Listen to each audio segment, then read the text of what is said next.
le Rwanda avoue être sur le territoire du Congo. Le plus grand respect de ces accords, c'est l'obligation qu'il a de retirer sans condition ses troupes de la RDC. Et il ne les a pas retirées. Le dirigeant rwandais croit continuer de narguer le monde entier comme il l'a fait ici avec la rente génocidaire. Tout le monde a compris de quoi il s'agissait. Aujourd'hui, c'est le monde entier qui s'est réveillé de cette anesthésie dans laquelle il avait plongé avec un discours mensonger de tout ce que vous connaissez. Je sais qu'il sent que la fin du mensonge est en train de coûter suffisamment cher à tout ce qu'il a construit et façonné sur cette imposture. Nous sommes là à attendre que ces accords soient respectés de bonne foi. Je crois que nous avons toutes les assurances de partenaires qui les ont endossés, et du président Trump, qui s'est constitué en presque un gentleman agreement pour que ces accords soient respectés. Nous y croyons. C'est pas le cas encore aujourd'hui. Il y en a Kagame qui semble avoir beaucoup d'assurance quand même. Nous y croyons. Nous y croyons. Ce n'est pas. En fait, le problème c'est pas ici un problème de puissance américaine. Je crois que c'est un problème de civilisation, parce que notre acceptation que cette crise se résolve de manière diplomatique, c'est une marque de civilisation. Et que nous savons que le président rwandais, et ça c'est un fait, c'est un sanguinaire qui a un lourd passif sur lui, du sang aimé, de tous les crimes qu'il a commis. C'est que ce n'est pas un homme en fait consciencieusement libre, il est prêt à tout.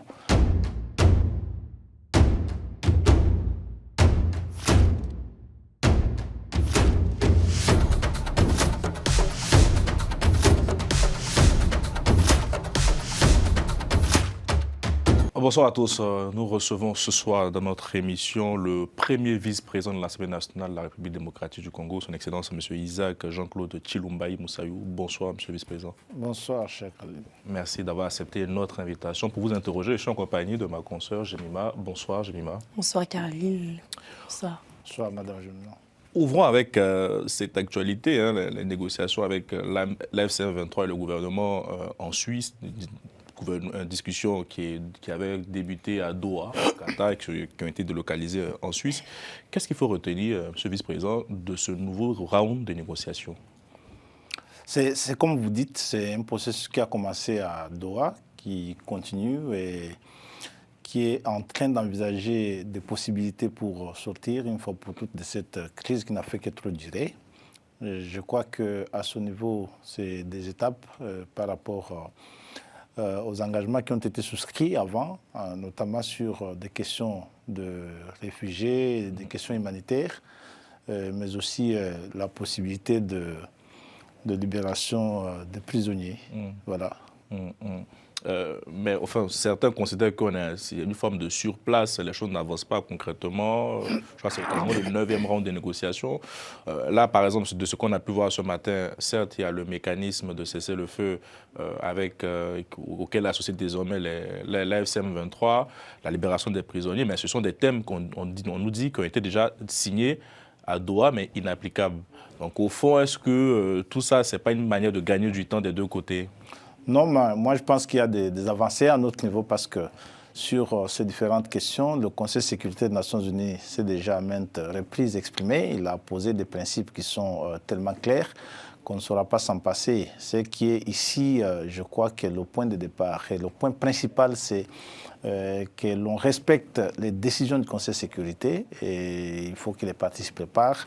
C'est ça qui est le plus important. Et parmi ces points que le Conseil de sécurité a traité, notamment ce qui concerne le retrait des troupes rwandaises. Ce n'est plus une discussion à ce jour que c'est le Rwanda qui se bat sur le territoire du Congo, qui pille, qui viole.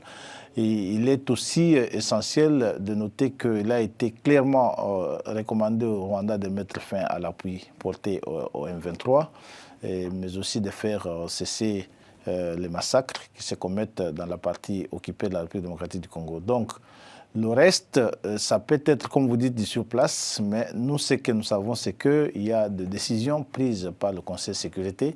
Ces décisions sont fondées sur le chapitre 7, qui est le chapitre de la contrainte de l'action en cas de de rupture de la paix ou d'actes d'agression. C'est ce que le Conseil de sécurité a inscrit dans son agenda. Nous pensons que les étapes qui suivent seront celles d'évolution par rapport au constat que les décisions qui ont été prises n'ont pas été respectées. On sent en tout cas un certain optimisme de votre part. Donc pour vous, il faut continuer à discuter avec la SM23. Mais si l'agenda de médiateur, entre autres, parce que nous n'avons nullement pas besoin de montrer à la face du monde que nous obstruons les voies diplomatiques. Ça, c'est une évidence. Et ce qui est connu, c'est que le Rwanda, il l'a dit, il l'a fait savoir, y compris récemment au travers de son président sur un média que vous connaissez bien, Jeune Afrique, qu'il n'avait guère à faire avec tous ces arrangements diplomatiques et qu'il s'était résolu à ne jamais retirer les troupes du Congo. Ce n'est pas pour nous une lâcheté que de l'accompagner dans cette imposture-là lorsqu'il faut prouver à tous ceux qui de bonne foi nous accompagnent que ce n'est pas du côté de la RDC qui a cette obstination à vouloir maintenir la paix et les crimes. On entend souvent chez vous que, au fait, derrière la SM23, c'est le Rwanda. Mais dans ce cas, pourquoi ne pas aller chercher directement l'adversaire et que de perdre son temps avec... Mais c'est ce que nous avons fait. Il y a des processus, depuis toujours, lorsque les voies diplomatiques sont ouvertes dans cette crise, il y a toujours eu des processus. D'un côté, nous avons eu le processus de Luanda, qui était un processus qui visait directement l'agresseur rwandais. Et il y avait un processus de Nairobi qui consistait ou qui concernait les groupes armés. Tous les groupes armés, ce n'était pas un problème du M23 seul. Donc, il est bien à noter ici que tout cela ne change pas ce que nous avons dit et qui est reconnu de tous des rapports des experts des Nations Unies ou encore des résolutions du Conseil de sécurité des Nations Unies. L'évidence, c'est que c'est le Rwanda qui fait la guerre au Congo et le président Kagame lui-même l'a pas nié. Il l'avoue et il est droit dans ses bottes, il l'assume. Mais toujours sur la discussion avec la SM23, il y a certains opposants qui considèrent que c'est un peu une discussion entre soi. Ils auraient bien voulu être associés aussi avec le gouvernement aux discussions avec l'AFC. Je crois qu'il faut faire la part des choses. Il y a trop de confusion dans les discours qui pililent à travers les plateformes politiques, tant de l'opposition que de groupes armés. Une évidence, c'est que il y a eu élection en 2023, il y a eu un président élu, que les gens devraient avoir cette salubrité d'esprit de considérer que la démocratie fonctionne notamment avec ce principe que les perdants attendent et se préparent au prochain round. Tous ces discours, d'abord le fait que des gens ont pris la guerre, c'est déjà la pire des violations de notre Constitution, ça c'est un fait. Mais aussi ceux qui pensent qu'il faut discuter, il faut qu'ils inscrivent clairement la problématique dans l'agenda des discussions, de quoi il s'agit. Et lorsque vous suivez tous ces gens, c'est qu'il y a une remise en cause de la légitimité institutionnelle. Lorsqu'il y a une remise en cause de la légitimité institutionnelle, il faut que les gens le disent de manière claire, qu'on sache de quoi il s'agit, parce que tous ceux qui parlent du dialogue, tout ça, ne disent pas clairement de quoi il s'agit. Nous attendons, mais il faut séparer les deux processus, ça c'est clair. Ceux qui ont fait la guerre n'ont aucune justification pour la faire parce que rien ne le leur permet. Il y a des institutions démocratiques, des institutions élues, rien n'autorise qu'un individu se détourne de ce processus de démocratisation pour aller prendre les armes et exiger quelque droit que ce soit. Ça c'est un peu clair, nous l'avons signifié à tous ceux qui veulent l'entendre. Maintenant, parce qu'il y a ce besoin, et il y a des recommandations du Conseil de sécurité des Nations Unies, des partenaires de la communauté internationale, qui ont souhaité connaître ces échanges, notamment à Nairobi, à Doha. Nous sommes en train, par respect des principes et des engagements que nous avons souscrits au terme de la Charte des Nations Unies, et parce que ces recommandations viennent du Conseil de sécurité, nous sommes en train de les observer et nous les observerons aussi longtemps qu'elles permettront d'accompagner le besoin que l'on sorte de cet imbroglio, mais en même temps, nous sommes un État, nous savons ce que nous devons faire pour la sécurité de nos populations. Vous avez planté le décor du dialogue national, appelé des vœux, je pense, de la part de la CENCO, Jemima. Tout à fait, et donc ce dialogue est issu du contexte de ces multiples rencontres. Et alors, est-ce que le gouvernement, la présidence, est-elle prête finalement à accepter ce dialogue, à le mettre en pratique, disons? Bon, madame, je ne suis pas porte-parole du président de la République. Malheureusement, je suis un député.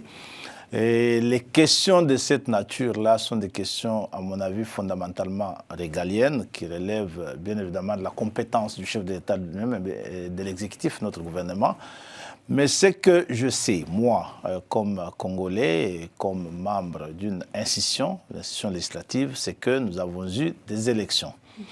Et que tous ceux qui font la guerre et ceux qui réclament le dialogue, entre autres, vous disent qu'ils ont besoin que la Constitution de la République soit respectée, pour autant qu'elle est encore ce qu'elle est aujourd'hui. Je ne vois nulle part dans cette Constitution où il est prévu qu'après les élections, qu'on suspende le fonctionnement régulier des institutions pour aller dialoguer. Ça, c'est mon point de vue. Je ne pense pas que ça ait de sens, à moins que l'on veuille le dire clairement qu'on met de côté la Constitution pour frayer un autre chemin qui n'est plus celui prévu par la règle suprême de notre pays. Mais ici, selon vous, c'est ceux qui appellent au dialogue ont une ambition cachée alors? Bien sûr que oui, bien sûr, parce que... comme la SENCO des évêques. Oui, la SENCO le propose que nous dialoguions pour sortir du dialogue avec un pacte social. Pacte social, c'est quoi? C'est clairement la Constitution, parce que j'ai posé la question aux représentants de la SENCO, Monseigneur Cholet, le pasteur Senga et tant d'autres que moi j'ai rencontrés dans plusieurs contextes.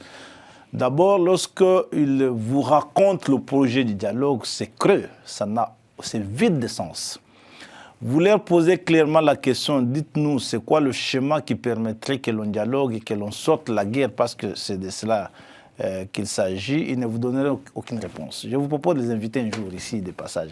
On le fait à chaque fois. Et lorsqu'ils vous disent comment nous allons, vous posez la question, ça finit comment? Ils vous disent, bon, nous aurons des conférences académiques, nous aurons de ceci, au finish, nous aurons un pacte social. Pacte social, c'est l'une des anciennes appellations de la Constitution. Ça signifie que clairement, c'est les premiers, les précurseurs du débat sur le changement de la Constitution. Mais ils doivent avoir le courage de le dire. Parce que la SENCO était première à contester cette Constitution. Bien sûr que moi, je suis de l'IDPS, nous n'avions pas participé à son processus d'élaboration. Nous avions estimé qu'il y avait trop de fraude et de flou. Nous n'avions pas participé. Mais la SENCO, elle a réclamé son changement juste une semaine après son adoption. Elle est restée dans cette logique. Je pense que l'idée du dialogue dans une société n'est pas en soi mauvaise, mais il faut qu'on nous dise de quoi il s'agit. Parce que la proposition mise sur table par la SENCO, elle est clairement une contestation de la légitimité institutionnelle. Ça, c'est clair. Ça signifie qu'ils veulent discuter de cela. Lorsqu'on veut discuter de cela, parce que s'il y a un problème dans la société, une société républicaine, une société démocratique comme le Congo, notre Congo, qui est différent de beaucoup d'autres pays dans ce continent-là, lorsqu'on veut discuter de questions de fonctionnement ou des crises qui surviennent dans la gouvernance, les institutions ont été faites pour ça. Mais lorsque vous avez une église qui vous dit, écoutez, mettez de côté les institutions, mettez de côté la Constitution, créons un cadre informel dans lequel nous allons discuter pour régler des problèmes et puis on va sortir là avec un pacte social qui va diriger le pays, c'est bien. L'idée est bien claire, il ne faut pas qu'on s'en cache. C'est une volonté d'un coup d'État. Oui, c'est pour renverser les institutions, bien sûr. Mais un dialogue qui pourrait, mettons de côté le pacte social, mais un dialogue qui pourrait inclure même le M23. Et pourquoi pas M. Joseph Kabila? Pourquoi est-ce, madame, dans une société organisée qui a une constitution, qui a des institutions prévues pour régler des problèmes qui s'invitent sur le chemin de la gouvernance, l'on doit sortir de cela pour un dialogue? Est-ce que le Congo n'a pas... Il est prescrit où dans notre constitution le dialogue? On se souvient Nous avons plutôt dans notre constitution des institutions dont le président de la République, il est prévu qu'il est chef de l'État, il est le garant du bon fonctionnement des institutions, donc il est l'arbitre des conflits internationaux. Et que lorsqu'il y a ce genre de choses, c'est auprès de lui qu'on va pour tenter de les harmoniser au sein des institutions. Ce n'est pas en sortant du cadre institutionnel qu'on va régler le problème. Et puis, ce dialogue, il est demandé par qui? 2 personnes qui sont allées aux élections, qui ont réalisé à peine 800 voix, et que c'est ces personnes qui, aujourd'hui, vont être autour d'une table pour représenter ce peuple qui leur a refusé le mandat. Vous imaginez le genre d'insultes que nous devons consulter à imposer à notre population, ce n'est tout simplement pas acceptable à mon niveau. Là, je l'exprime comme citoyen congolais. On parle un peu des accords de Washington aussi qui ont fait l'actualité. Enfin, quel bilan faites-vous de ces accords en tant que vous, député? Les accords ont été transmis par le gouvernement à l'Assemblée nationale, donc au Parlement. C'est pour vous dire que nous sommes en train aussi, nous, de les examiner. Nous avons pris connaissance de ce qui a été fait de manière plus ou moins formelle, ce dont nous remercions le chef de l'État et notre gouvernement. Il y a des gens qui ont raconté beaucoup de choses. Vous avez même appris qu'un évêque de la Senko, pas n'importe lequel, avait prêché dans une église que les accords consacraient la cession des minerais du Congo aux États-Unis pour nous en vendre. Tout à fait. Ce qui me paraît assez très ridicule. C'est pas le cas lorsque vous avez reçu. Pour des personnes que l'on sait suffisamment universitaires et qui peuvent ramasser des informations, des spéculations dans la rue jusqu'à se présenter avec devant la chair sacrée de l'Église et raconter ça à la population, c'est assez scandaleux. Mais nous avons finalement les accords et toutes leurs annexes. Nous avons lu, il n'est nulle part précisé dans ces accords que des minerais ont été cédés aux États-Unis. Par contre, c'est un cadre de concertation. Les accords, c'est en fait le cadre pour harmoniser la manière dont les investisseurs américains qui sont intéressés du reste à nos minéraux vont se présenter au Congo et auront des accords chacun sur chaque besoin qu'il voudra en termes de minéraux et exploiter. Et cela fera l'objet de contrats particuliers qui vont pleinement tenir compte des intérêts de la RDC. Mais en matière d'effectivité de la COP-Gemima, enfin, les combats se poursuivent toujours sur le terrain. Vous avez évoqué même l'interview de Paul Kagame, le président rwandais, qui disait chez Jeune Afrique qu'il ne compte pas retirer ses troupes défensives. Oui, il ne compte pas retirer ses troupes, il a dit. Il cherche les FDLR, le Congo. Les FDLR, c'est quoi? C'est du coltan, c'est de l'or du Congo. Ce n'est pas... C'est pas des hommes comme... Pas des FDLR au Congo? Non, non, non. Ah bon? Je dis, ils cherchent des FDLR. C'est du coltan, c'est de l'or du Congo.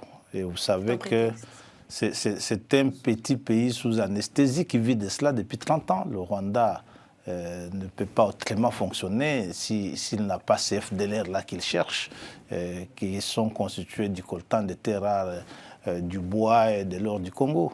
Ça, c'est une évidence. Mais nous, je vous ai dit ici que nous sommes un État. Si, dans les périodes passées, le Rwanda a bénéficié des grâces de la préfecture qu'il avait installée à Kinshasa pendant 18 ans, ce n'est plus le cas. Nous sommes un État souverain. Nous avons désormais un dirigeant consciencieux de la responsabilité qu'il porte et qui s'assume. Nous allons défendre notre pays. Et toujours sur la question de l'Est, vous aviez également donc mentionné cette interview de Paul Kagame, du président Kagame à Jeune Afrique. Et au cours de cette interview, il déclarait être le seul à respecter les engagements, insinuant ainsi que les accords échouent parce que la RDC ne remplit pas ses obligations. C'est tout à fait ridicule. Le Rwanda avoue être sur le territoire du Congo. Le plus grand respect de ces accords, c'est l'obligation qu'il a de retirer sans condition ses troupes de la RDC. Et il ne les a pas retirées. Le dirigeant rwandais croit continuer de narguer le monde entier comme il l'a fait ici avec la rente génocidaire. Tout le monde a compris de quoi il s'agissait.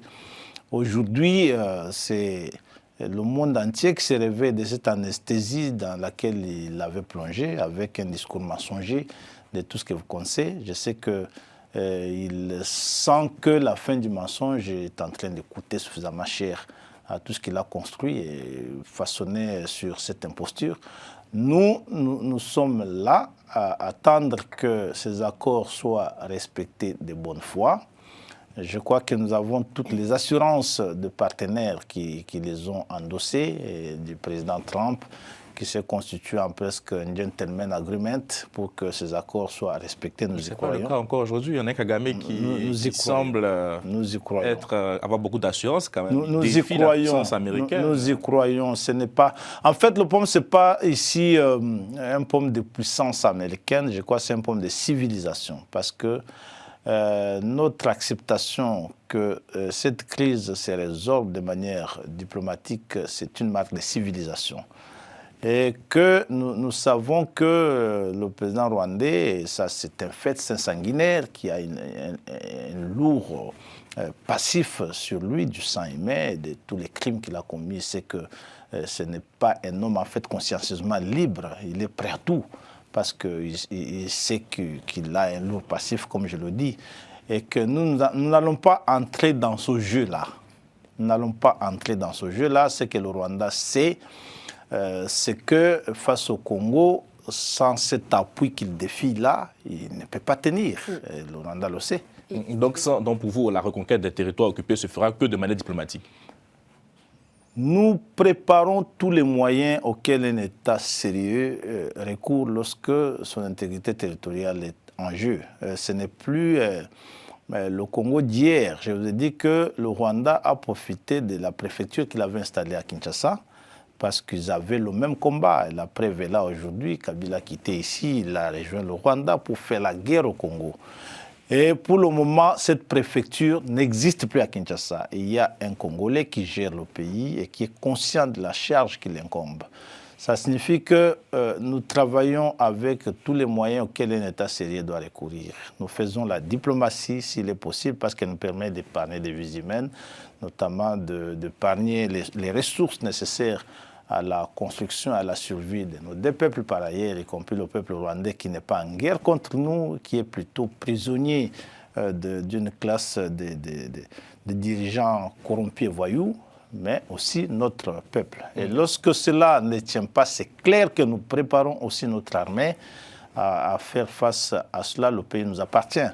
Et que vous constaterez que nous le faisons de la manière la plus sérieuse possible, parce que depuis la fin de cette préfecture, nous travaillons aussi pour l'amélioration des conditions et la formation psychologique et morale et physique de nos jeunes combattants, mais aussi la restructuration de notre armée pour faire face à tous ces défis. Et on entend le président qui dit qu'il annonce toujours une reconquête des territoires dans les prochains mois, dans les prochaines semaines. Enfin, on connaît Nangalu, il y a un délai bien mais fait. Je crois que sera à Kinshasa en décembre. Bien sûr, nous les attendons, mais ils ont bien compris que la situation n'est plus la même. Lorsqu'ils avaient cette préfecture, ils venaient en villégiature, ils venaient faire ce qu'ils veulent au Congo. Maintenant, ils viennent et rentrent en caisse. Et vous avez vu que des médias très sérieux ont montré comment les cimetières s'élargissent au Rwanda chaque jour ici. Et les familles se plaignent. Sérieusement, je crois que ce n'est qu'un début de quelque chose. Et quels sont aujourd'hui, alors vous avez réfuté les propos de Paul Kagame, alors quelles sont aujourd'hui les parts de cet accord rempli par la RDC? Nous n'avons pas réfuté les propos de Paul Kagame, ce sont ses propos. Disant que les accords échouent à cause de la RDC. Nous sommes conscients que les accords n'échouent pas, parce que nous croyons en ces accords. Le président Félix-Antoine Tshisekedi, s'il ne croyait pas en ces accords, il ne les présenterait pas à notre Parlement pour leur lecture et validation. Nous y croyons fermement.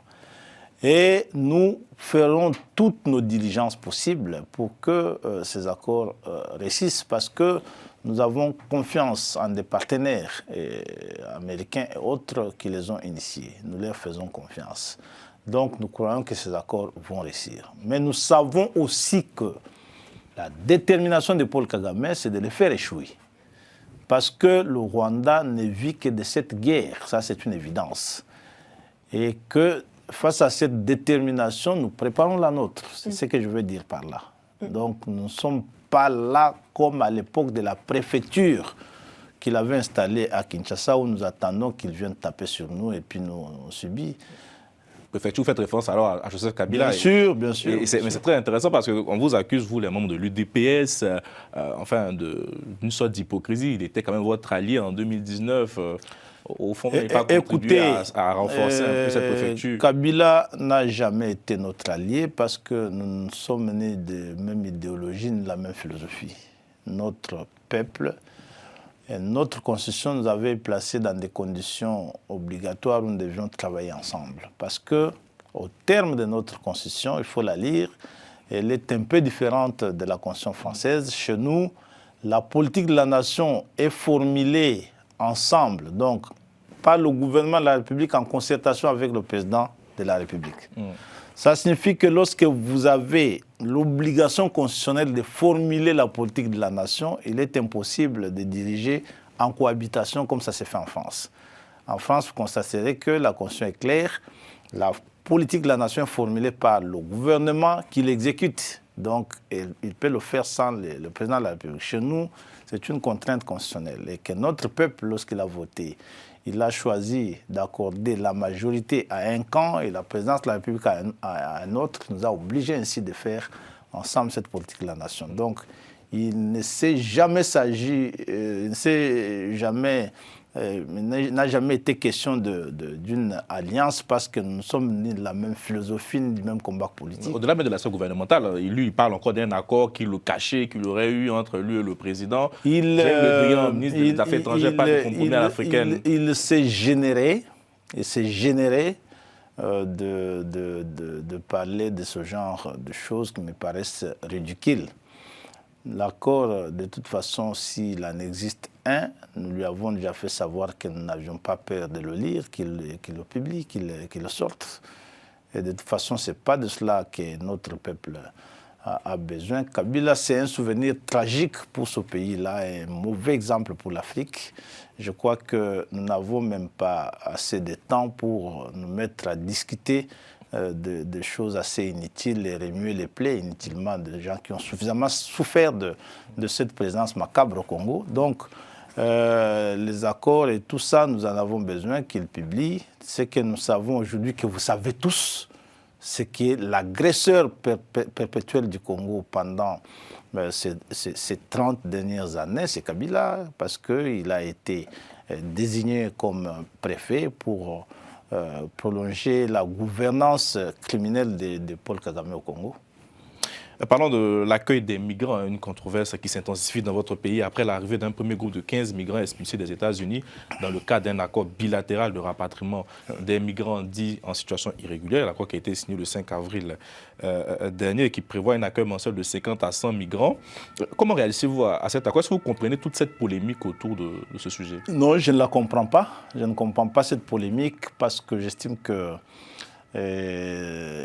l'accord, c'est une décision responsable et souveraine de notre gouvernement et que ce gouvernement a été exactement institué comme représentant de notre peuple dans ce genre de choses. Il a négocié l'accord pour des avantages et des intérêts qu'il maîtrise assez bien et que parmi les accords sujets à des discussions, que ce soit au Parlement ou à des explications avec notre peuple, celui-là n'est pas inscrit. Donc, il est de la compétence exclusive de notre gouvernement de souscrire ce genre d'accord. J'estime que ça a été fait en âme et conscience.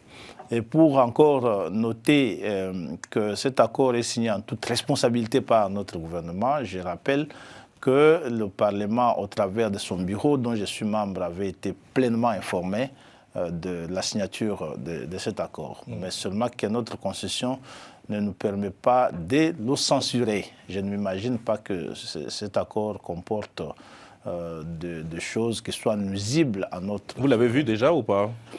Mais je dis bien que le bureau de l'Assemblée a été pleinement informé de cet accord. Donc vous avez le contenu de l'accord parce que certains acteurs de l'opposition de la société civile demandent la publication des thèmes complets. En fait, la société civile et l'opposition demandent la publication des thèmes complets. Ça a toujours été fait. Il n'y a pas un seul accord qui a été signé de manière secrète au Congo, mais l'opportunité de le faire revient au seul gouvernement de la République, pas celui qui a reçu la compétence constitutionnelle de souscrire ce genre d'accord. Mais regardez par exemple les arguments qui sont... Ce n'est pas à l'opposition de signer les accords et de mais ils s'assurer... veulent regarder quand même ce qu'il y a à l'intérieur. C'est leur droit de contrôler aussi. Mais il n'y a rien à l'intérieur. Il y a le principe que le gouvernement de la RDC a accepté de manière souveraine de recevoir de manière temporaire ces migrants sur base d'un accord trouvé avec le gouvernement des États-Unis, et je dis bien de manière temporaire, parce qu'ils ne sont pas demandeurs ni d'asile ni de citoyenneté au Congo. Justement, la question du statut juridique pose problème. Il y a certains qui considèrent que ça peut créer un précédent très dangereux parce qu'on fait de certaines zones africaines des espaces de recrutement. Ces personnes ne sont pas des réfugiés au Congo, ne sont pas des prisonniers au Congo, ne sont pas demandeurs d'asile ni de citoyenneté. Je dis, c'est deux personnes qui auront un séjour passager parce que leurs dossiers administratifs sont en examen soit aux États-Unis ou dans leur propre pays et chacun partira dès que sa situation est régularisée, soit avec son pays, soit avec le partenaire avec qui nous avons signé l'accord. Donc, il ne faut pas que les gens fétichisent certaines choses. Il n'est pas finalement de l'obligation d'un gouvernement de la République de se justifier sur tout ce qu'il est amené à prendre comme décision dans ses compétences. C'est ça le rôle même des attributions qu'il reçoit de notre Constitution. Si, il doit rendre compte en principe. Oui, mais je vous dis qu'il rend compte. Il a bel et bien informé le bureau de l'Assemblée de la signature de cet accord. C'est par notre canal, nous sommes des élus et les représentants du peuple, il nous a informés. On a vu la Première ministre aussi qui a un peu titubé chez notre confrère. Elle n'a pas titubé. La Première ministre n'a pas eu le devoir de vous dire cela dans un média. Et en ce qui concerne le caractère temporaire de la venue de ces migrants, une fois de plus, donc, la Première ministre, Madame Judith Souminois, elle a déclaré donc, chez nos confrères de TV5 Monde que les discussions étaient en cours en ce qui concerne le retour de ces étrangers dans d'autres pays. C'est un retour permanent, madame. Je vous dis que ceux qui sont arrivés aujourd'hui peuvent partir demain. Selon que... Où iront-ils? Ils vont partir soit... Non. Soit qu'ils partent dans leur pays ou dans un autre pays de leur choix, soit qu'ils rentrent aux États-Unis selon que leur situation administrative aura été régularisée. En fait, c'est là que je dis qu'il ne faut pas fétichiser les choses. La Première ministre ne s'est pas sentie dans le devoir de vous donner ces détails parce que c'est des décisions régaliennes d'un État qui les prend et qui ne sont pas des décisions à venir défendre devant la presse que vous êtes. Mais est-ce qu'on devrait comprendre que la RDC aurait accueilli sur son sol des étrangers de façon temporaire, sans perspective de leur retour? Non, ils vont rentrer. Sans perspective claire? Non, les perspectives sont claires, seulement que chacun a sa situation, madame. Ça signifie quoi concrètement? Chacun a sa situation. Ces personnes qui se sont retrouvées sur le territoire des États-Unis, soit de manière clandestine, soit de manière pas trop régulière. Et ces personnes devraient rentrer aux États-Unis parce qu'elles sont nombreuses qui sont demandeurs d'un statut de résident ou de l'asile aux États-Unis. Lorsque cela est réglé, ils rentreront. Celles dont le retour aux États-Unis n'est pas prévu par rapport au fait qu'ils ne seront pas régularisés, seront rapatriés vers leur pays ou se rendront dans un autre pays de leur préférence. Au Congo, ils sont passagers. Parlant des questions de migration, on a vu la ministre belge de l'Asile qui était présente dans votre pays, qui dénonçait l'afflux des demandes d'asile vers la Belgique. Est-ce que le Parlement a prévu une initiative pour réguler ces départs, ces demandes d'asile, le Parlement congolais? Vous êtes saisi de ce D'abord, il faut bien mesurer les termes de la ministre belge. Elle parle de l'asile. Elle ne parle pas de demande comme je disais ici, de citoyenneté ou de nationalité qui sont des demandes normales du quotidien. Il est de ces personnes qui se sont retrouvées sur le sol belge sous un faux prétexte d'être persécutées au Congo, que la Belgique, dont les responsables côtoient le Congo, la presse côtoie le Congo, elle découvre une autre réalité d'un pays où tout le monde s'exprime librement. Et que c'est un pays où l'opposition s'exprime à sa guise. Et la Belgique est étonnée de l'afflux de demandes mensongères de l'asile. Sous ce prétexte-là, ça c'est tout à fait normal. Moi, j'estime que ça ne touche pas à notre réputation. Plutôt, cette réaction de la Belgique démontre qu'elle a découvert que le Congo était normal, que le pays était libéral, que les libertés s'exprimaient, en tout cas pas comme avant. Et la presse est libre, l'opposition siège dans les institutions. Elle a la parole totalement libre, qu'il n'y a aucune raison qu'un journaliste se retrouve sur le territoire belge ou quelqu'un qui se réclamerait d'être un opposant pour des raisons qu'il est persécuté au Congo. Et donc, pour ce cas-là, la Belgique est claire, elle a rejeté des demandes superflues et floues d'asile. Et donc, si elle a rejeté, les gens n'ont qu'à s'assumer. Au Congo, ceux qui veulent faire la politique, ils la font de manière tout à fait libre. Les gens s'expriment tout à fait librement. Ah, ce n'est pas le cas. Nous avons l'opposition la plus libérée en parole au Congo. Nous avons l'opposition au sein de l'Assemblée. D'ailleurs, moi, dernièrement, j'ai reçu un groupe de journalistes français d'RFI qui ont témoigné et qui étaient étonnés des dimensions inquiétantes que prennent les libertés au Congo. Les gens parlent de tout. Dans des médias tant officiels que privés, ils parlent du chef de l'État, de son épouse, de sa vie privée. Ils ne sont jamais inquiétés.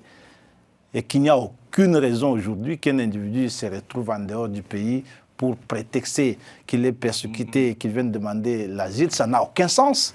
Pourtant, et le Congo est l'une des plus grandes démocraties africaines aujourd'hui. Mais ce n'est pas le cas. C'est pas ce que les ONG nous disent. Ils dénoncent quasiment un climat de terreur, de répression. Ils mettent en avant des enlèvements, des arrestations, comme le cas de M. Chabari, l'ancien ministre de l'Intérieur.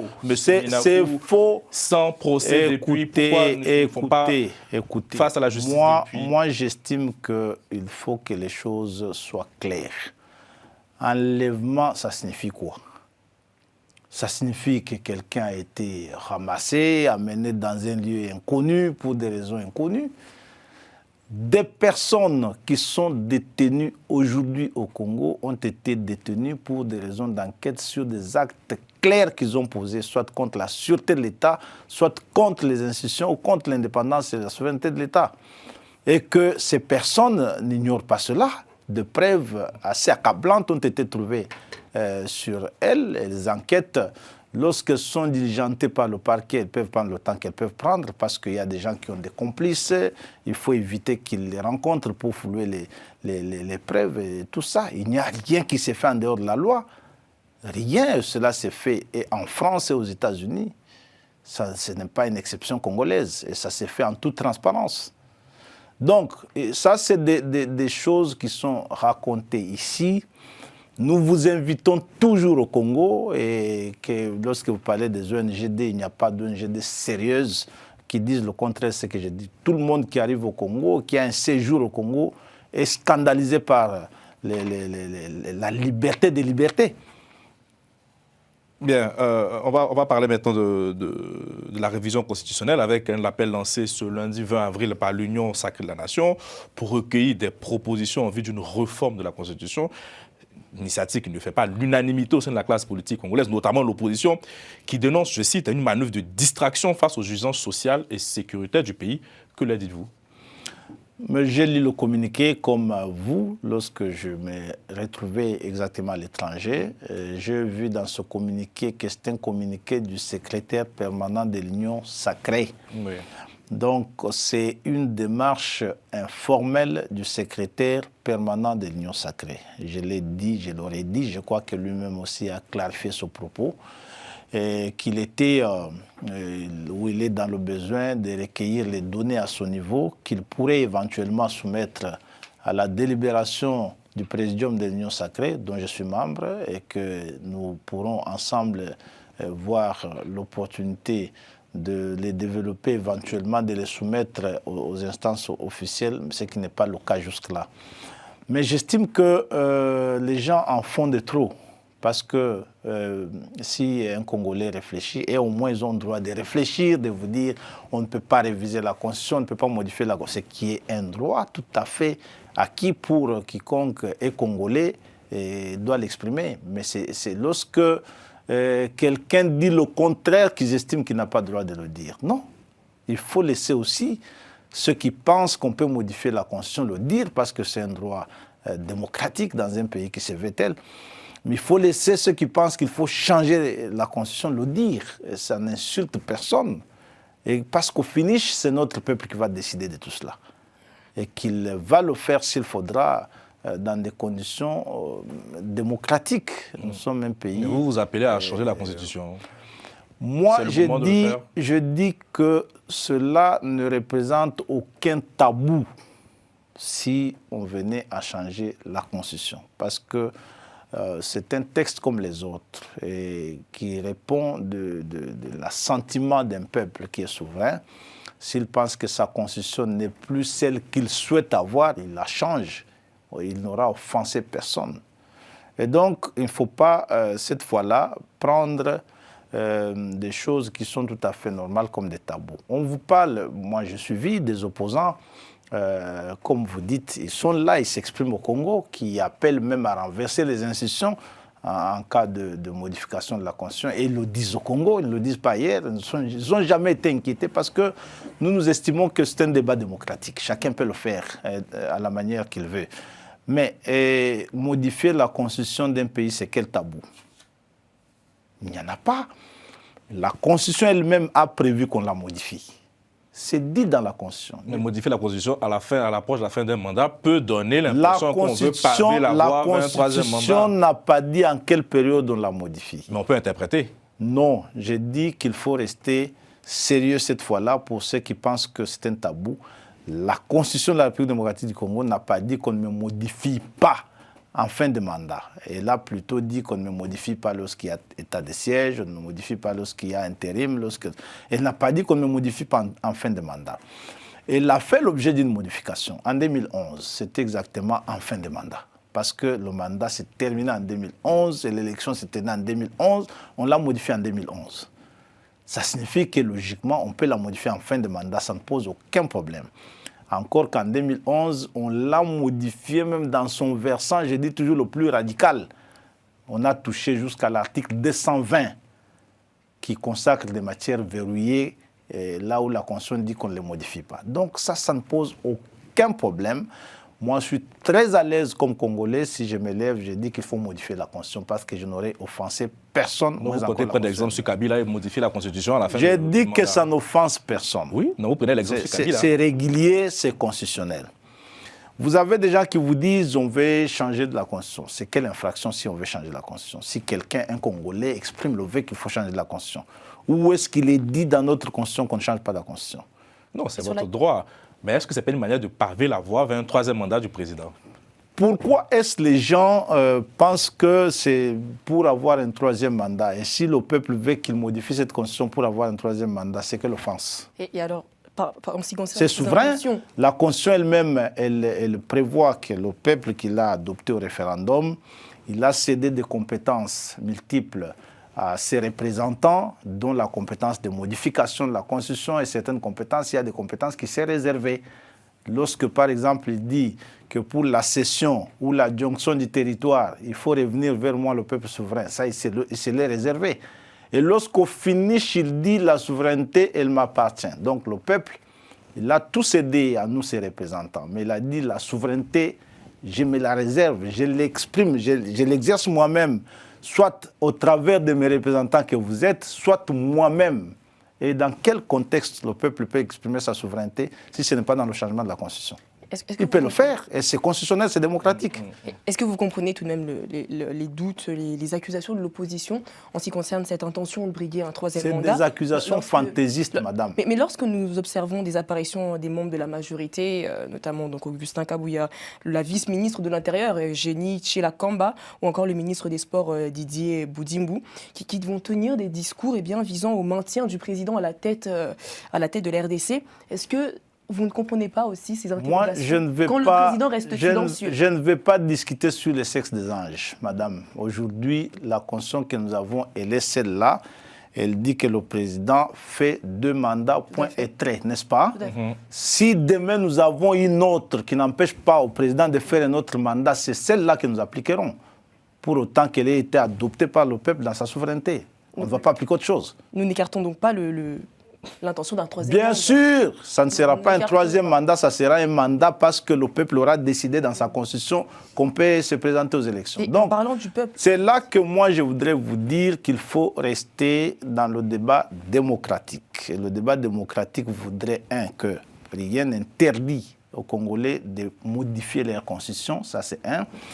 De 2, rien n'interdit au peuple congolais de changer sa constitution, n'est-ce pas? s'il l'a changé aujourd'hui, demain, c'est elle que nous allons appliquer, pas autre chose. Mais le débat et si nous aussi... l'appliquerons parce que Tshisekedi doit lui aussi rester au pouvoir, nous l'appliquerons ainsi. Il faut retenir les choses comme cela. Ça ne viole aucun principe de droit congolais, moins encore de droit international. Mais le président Tshisekedi parlait proposer de réunir, disons, les cerveaux de la RDC pour mettre en place une commission. Bien sûr. Alors, c'était en 2024. La commission était prévue pour 2025. À ce jour, on n'a toujours pas de commission il est le pourrait garant, réviser cette constitution. Il est le garant du bon fonctionnement de l'institution, c'est constitutionnel. Il choisit donc l'opportunité, le temps, parce que c'est à lui que le peuple a conféré ce pouvoir et ce mandat. Je pense qu'il le fera lorsqu'il le voudra. C'est lui qui a été élu et le peuple lui a confié ce mandat-là. Nous savons que cette Je vous ai dit, madame, que ça peut se faire. Je vous ai dit que ça peut se faire en fin de mandat parce que notre constitution ne l'interdit pas. Bien, vous avez une question, je crois, sur les élections. Tout à fait. En 2028, à ce jour, en vue des conditions, notamment dans l'Est de la RDC, et puis de cette commission qui devrait être mise en place, y aura-t-il des élections en 2028 ? Les élections en 2028, c'est constitutionnel, n'est-ce pas? Il y aura élection en 2028 si le peuple n'a pas changé les règles du jeu. Ça, c'est un principe. En même temps que vous avez entendu les gens vous dire qu'il n'y a pas, on ne modifie pas la Constitution, on ne change pas la Constitution parce qu'il y a la guerre. En même temps, vous allez organiser les élections dans quelles conditions s'il y a la guerre? Parce qu'au jour d'aujourd'hui, il y a près de 7 millions de nos compatriotes qui sont en dehors du pays dans des camps de réfugiés, n'est-ce pas? Et qu'eux aussi, ils ont le droit de voter. Si jamais, il faut le dire, la guerre, dans son sens physique et brutal, sera terminée. Elle se poursuivra dans la condition de ces compatriotes qui doivent être rétablis dans leur lieu d'expression pour qu'ils participent aussi aux réformes ou à une éventuelle élection. Si ces conditions ne sont pas réunies, ça c'est mon point de vue personnel, je ne vois pas en quoi consisterait une élection qui exclurait 7 millions de Congolais. Monsieur le vice-président, en tant que député, vous avez aussi la mission principale de contrôler l'action gouvernementale. Et on a vu, je parlais de la Première ministre qui a fait l'objet de nombreuses critiques après sa sortie chez nos confrères de TV5 Monde. Quel est votre regard sur Des critiques infondées. Ah oui? Des critiques infondées. Donc, pour pouvoir faire le travail, c'est la femme qu'il faut à la tête de ce gouvernement, la situation que connaît la RDC. Moi, je veux qu'on évalue, comme on dit, le mensonge au pied du mur. Nous sommes dans ce pays que la préfecture nous a laissé avec à peine 2800 km de route asphaltée pour tout ce grand pays, 2800 km. Nous sommes à 9000 km asphaltés. C'est des évidences. C'est en cela qu'il faut évaluer ceux qui gouvernent. Nous, lorsque les Belges sont partis du Congo en 1960, ils ont laissé le Congo avec 3 campus universitaires qui ont vieilli, qui n'étaient plus du tout fréquentables. Bon, en 7 ans du mandat du président Tshisekedi, nous avons construit 7 universités. Je parle de 7 universités de rang mondial. Ce n'est pas des petites pièces de préfabriquées. 7 universités de rang mondial. Et des universités qui n'ont plus rien à envier ni à la France ni à n'importe quel pays. Et ça, c'est visible, c'est clair. Nous avons construit en 7 ans 7 aéroports. C'est des événements qui prouvent que des personnes se sont mis au travail, y compris la première ministre que vous citez, que d'aucuns qualifient d'incompétent. Ouais. Alors, vous avez dans ce pays où la préfecture nous a laissé avec 86 000 enseignants, je cite bien, 86 000 enseignants payés. Et qu'aujourd'hui, nous avons 692 000, c'est le plus récent rapport de la ministre de l'Enseignement primaire et secondaire déposé au Parlement. 692 000. Non seulement payés, mais payés x3 mieux que ce que la préfecture avait laissé. Il y a quoi de comparable lorsqu'il faut apprécier le travail d'un Premier ministre ou d'un chef de l'État? Et donc, vous avez, moi je suis un professeur d'université, et dans ce pays où, lorsque la préfecture est partie, plus de 700 professeurs d'université Et 15 000 enseignants d'université, assistants et chefs de travaux sont restés impayés plusieurs années. Et tous ces gens-là ont été payés. Et vivent bien, c'est dans ce pays où l'on construit aujourd'hui des ports en eau profonde, ce qui était un rêve et qui sera inauguré bientôt pour ce grand pays qui était totalement ou presque enclavé et qui aura sa voie d'évacuation de ces multiples produits. Donc tout ça, c'est à inscrire dans le bilan des hommes qui ont travaillé. Et on ne peut pas se permettre de dire, bon, il n'y a pas ceci, il n'y a pas cela. Mais on considère qu'elle est transparente, ça ne fait pas son rôle de bouclier pour le chef de l'État. Non, mais quel rôle? Elle fait son travail. Elle fait son travail. Vous avez ce pays, nous avons trouvé ce pays avec, en tout et pour tout, moins de 2000 magistrats. Lorsque vous étiez détenu dans une prison quelque part, vous pouviez passer pratiquement 4 ans sans vous trouver un tribunal pour vous entendre. Et nous sommes aujourd'hui à 7000 ou plus de magistrats et payés parce que le dernier des magistrats n'avait que 350 $, l'équivalent de 350 $ américains lorsque nous sommes arrivés. Aujourd'hui, il est à 2000 $ américains ou plus. Ça, c'est des évidences, c'est des choses que personne ne peut discuter. Et la fameuse opposition, lorsqu'elle vient vous raconter des choses ici, elle ne fait jamais allusion à cela. C'est des réalités, c'est des évidences. Et toutes nos villes, toutes nos villes sont en pleine modernisation parce que pour la première fois, il y a des villes chefs-lieux de province qui n'avaient jamais vu 1 kilomètre de goudron. Et aujourd'hui, elles sont toutes en train d'être asphaltées. Et le changement est absolument impensable. N'eût été cette barbarie de la guerre qui s'est vue dans l'Est, on ferait davantage plus de choses. Et qu'il n'y a pas, depuis notre existence comme État, un gouvernement ou un président qui a réalisé cela en un si laps de temps. Vous avez reçu au sein de votre Assemblée nationale une motion de défiance portée par un de vos collègues députés, Yongo Tikala Senghal, député d'Action des volontaires pour la relève patriotique, contre le vice-premier ministre chargé de l'Intérieur, Jacques Chabani. Quel est votre regard sur cette initiative? Bon, je suis en dehors du pays, je n'ai pas eu le temps de suivre la question. Comme on le sait, c'est une action démocratique qui est prévue par notre Constitution et notre règlement intérieur. Je sais que la motion sera soumise à l'examen au niveau de la plénière, bien sûr, après examen de sa recevabilité, parce que c'est une condition préalable de l'examen de sa recevabilité.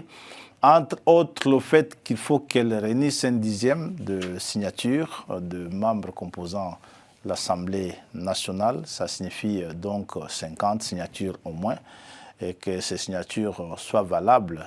De loin où je me trouve, j'ai déjà appris qu'il y a quelques contestations de signatures, notamment des députés. Bon, je crois que le bureau, les collègues qui sont sur place vont devoir s'y pencher et pouvoir trouver une solution par rapport à ça. Mais les accusations sont quand même graves. Hein, dans ce document, dans cette motion, il accuse par exemple le ministre d'abus d'autorité à des fins partisanes. Il l'accuse d'être responsable d'une insécurité persistante. Est-ce que c'est le constat que vous avez fait, vous qui êtes sur place?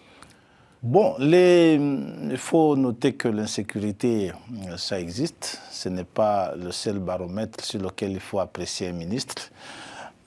Lorsque ce ministre est arrivé, il a trouvé qu'il y avait des villes ou des provinces entières où la police manquait de moyens de locomotion. Il a équipé toutes les structures de police, les entités déconcentrées dans les territoires, il les a équipées en véhicules solides pour faire le travail. Il y a beaucoup de choses qui ont été faites. Un grand bilan, un bilan extraordinaire. Je crois qu'il ne faut pas limiter la gestion des ministres au seul facteur qui est la sécurité. Encore la sécurité... C'est sa mission principale. Oui, et la sécurité, elle est la mission principale. Elle dépend de beaucoup d'autres facteurs. Nous avons des situations de régularisation, par exemple, des pouvoirs coutumiers qui souffraient sérieusement, et c'est l'une des causes d'insécurité parce que la plupart des conflits que nous connaissons dans nos provinces est dû notamment au fait des contestations des pouvoirs coutumiers. Son ministre a beaucoup travaillé pour régulariser les situations de chefs coutumiers. C'est quelque chose d'assez extraordinaire. Depuis plusieurs années, ça n'a pas été fait. Il fallait équiper la police, il fallait équiper la territoriale, il fallait équiper la petite territoriale et les administrations décentralisées. Il est en train de le faire assez très bien. Je crois qu'il faut, à un moment donné, évaluer tout cela. S'il y a un débat qui va s'engager devant la représentation nationale, il aura l'occasion, bien sûr, de pouvoir le démontrer. Son ministre a mené devant nous un projet de programmation policière, n'est-ce pas, qui a été étudié et adopté, qui est devenu une loi à l'Assemblée.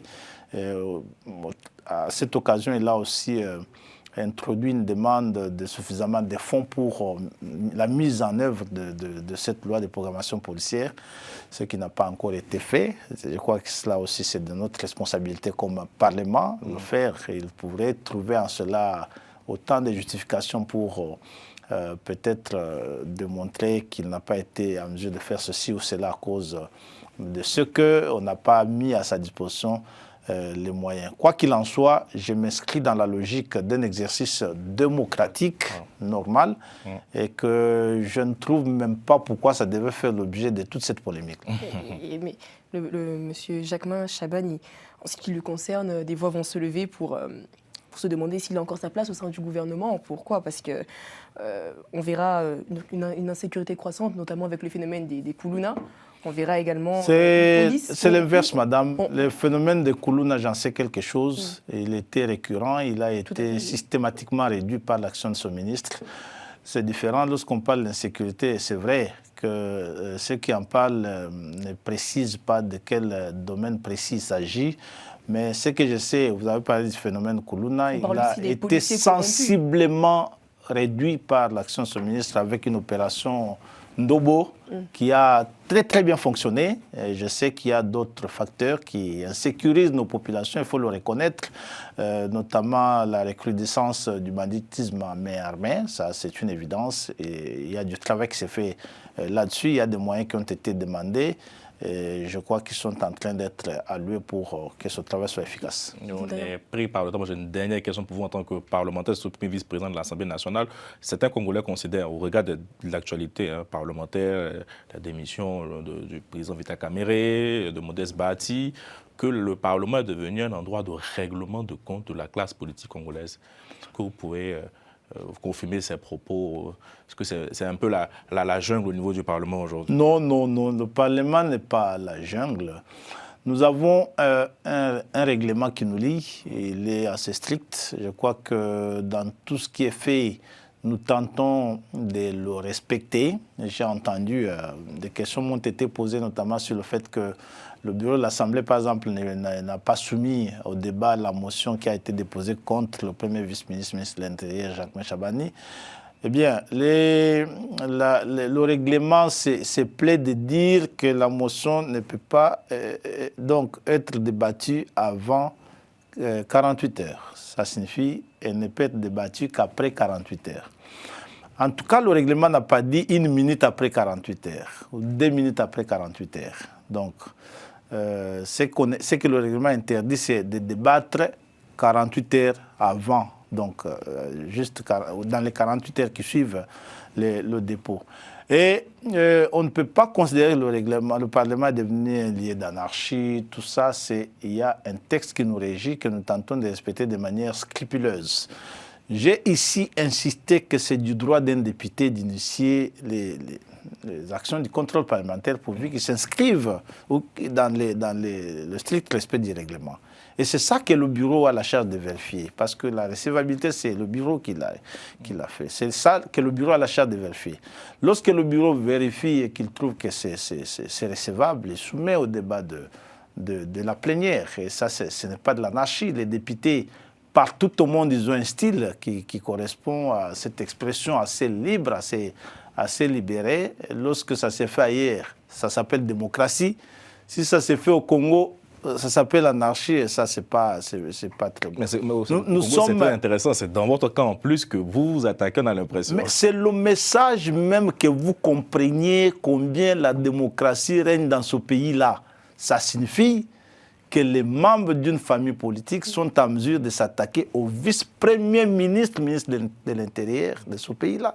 C'est la preuve que ce qu'on vous raconte sur le musulman et sur l'absence de démocratie, c'est des faussetés. Parce que là, c'est le ministre de l'Intérieur. Lui, il a la police, il a la NER, la sécurité, il a le renseignement. Et que c'est un député de sa famille politique qui s'en prend à lui. C'est d'autres députés de sa famille politique qui signent. Ça ne peut pas se faire en France. En tout cas, je ne m'imagine pas cela en France. Je ne vois pas cela se faire aux États-Unis.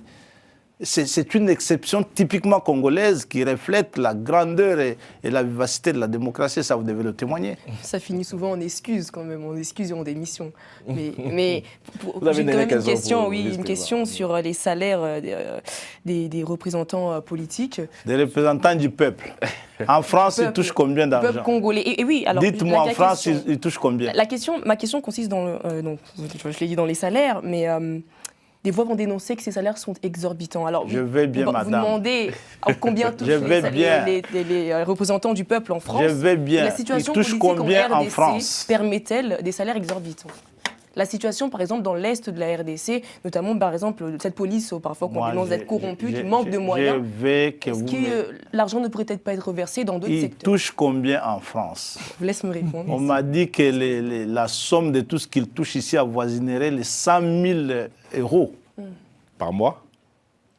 Les contextes ne sont peut-être pas les les mêmes. Si vous avez le contexte que j'ai dit. Quand aux États-Unis, je les ai vus, ils ont des cabinets comme des ministres. Ils ont des directeurs de cabinets, des conseillers et tout ça. Ils ne sont pas en guerre. Y a-t-il un contexte qui... Ils ne sont pas en guerre. Qui ne nous permet voilà. pas Au Congo, les députés sont très mal payés parce qu'ils ont l'équivalent de 5 000 $ américains, quelque chose de 4 700 ou 4 600 euros. Et que c'est tout à fait normal que lorsqu'il y a des travaux en commission qui vont au-delà des heures de travail, il y a des jetons de présence qui sont payés, donc il n'y a rien d'extraordinaire. Par contre, nous avons aussi notre culture au Congo qui veut que le député partage le paix qu'il gagne dans sa circonscription, peut-être autour de petits puits d'eau, autour de tôles sur une école, tout ce que nous connaissons, qui rend la vie du député congolais très précaire, contrairement à tout ce qu'on vous raconte. Il suffit que vous regardiez lorsqu'on finit le mandat, ce qu'on devient juste quelques jours après. Donc c'est de la propagande, ce qu'on a raconté sur la fortune des députés, sur les richesses, sur ce que touchent les représentants du peuple au Congo. C'est de la propagande, c'est absolument faux. Merci beaucoup, monsieur le vice-président. Merci d'avoir répondu en 1 heure à toutes nos questions. On a pu balayer l'actualité politique internationale. Merci à Jemima, merci à Moustapha Kanté, à Romain Cléco de Menk à la réalisation et bonne suite de programme sur nos antennes.